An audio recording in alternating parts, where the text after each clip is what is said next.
Hello, I'm Nadia Zhishkina, school psychologist and 25 primary school Dr. Peter Baron, Sofia. Today we will talk about counseling students with special education needs during COVID. In the condition of the learning in the electronic environment during the COVID epidemic, we underwent a complete transformation and a kind of metamorphosis in various aspects. At the work and counseling of children with special education needs was a particular challenge and ambiguity. But when the specialist has managed to build a good emotional relationship with the students and the parent, and the basic of their relationship is trust, things happened a bit from a distance. In my practice before March 2020, I relatively rarely use the use of screen, especially in the younger school age. But our encounter with this powerful storm that hit the whole world and the individual, from the child to the adult, rearranged and set a new basic of interaction, and we, the specialists, had to make a bridge between distance and support, unnecessary and only bridge, because the electronic environment for a long time has become the only connection with the world, and with the child, which must be taught, brought up and developed. Thus, the whole path we took in counseling children with special needs during COVID had its advantages, challenges, disadvantages and consequences. The lack of devices and internet access for some families sometimes hampered the activity, but overall this was a relatively small percentage. The big percentage was the kids thirst for dates. We often extended the time we commented, solved a projective test, listening the stories and drew skins and characters, made presentations about emotions, desires, fears, health, virtues, values, change as a way of life, and etc.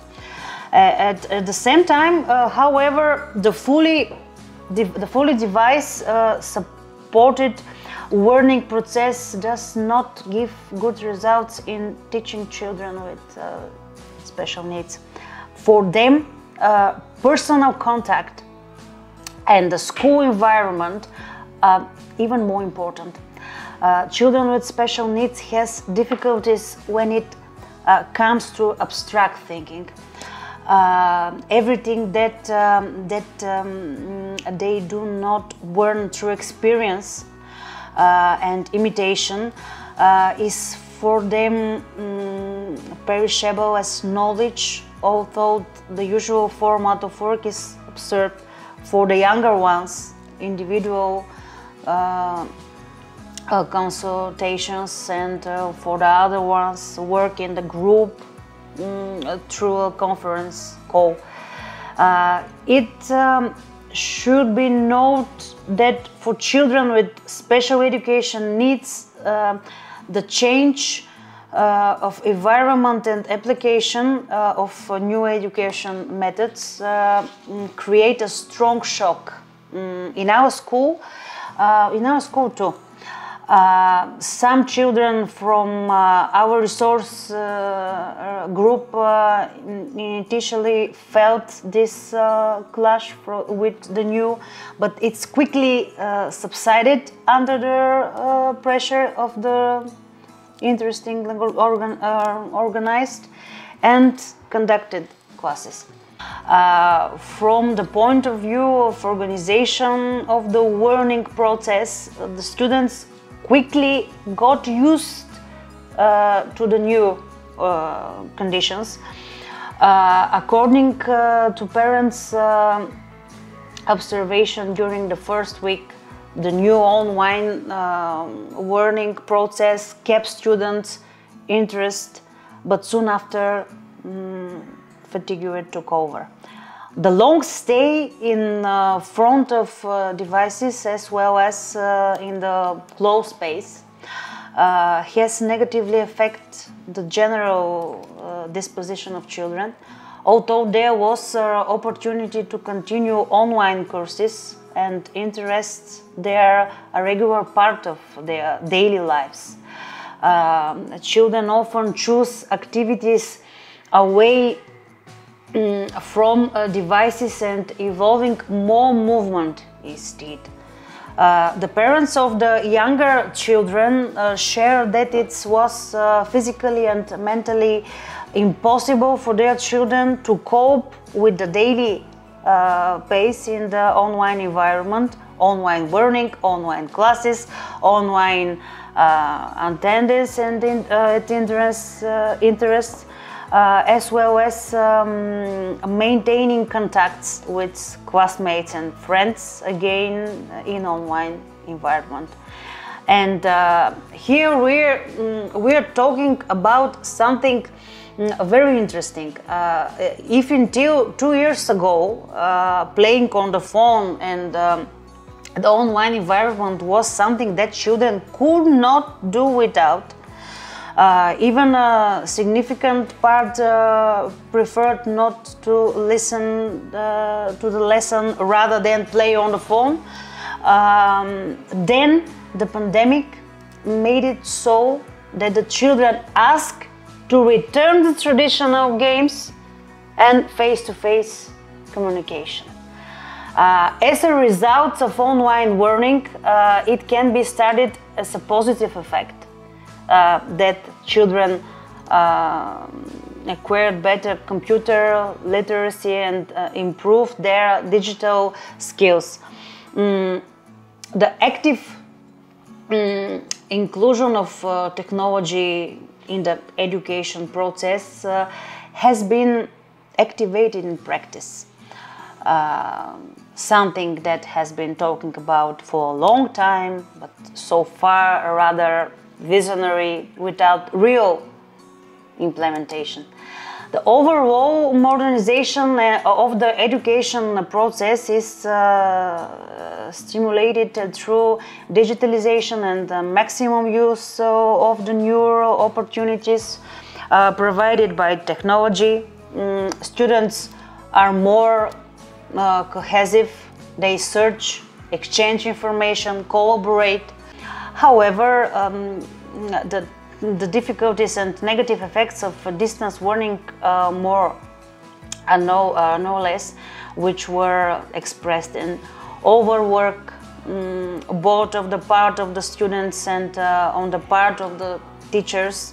For teachers, the working day has become longer.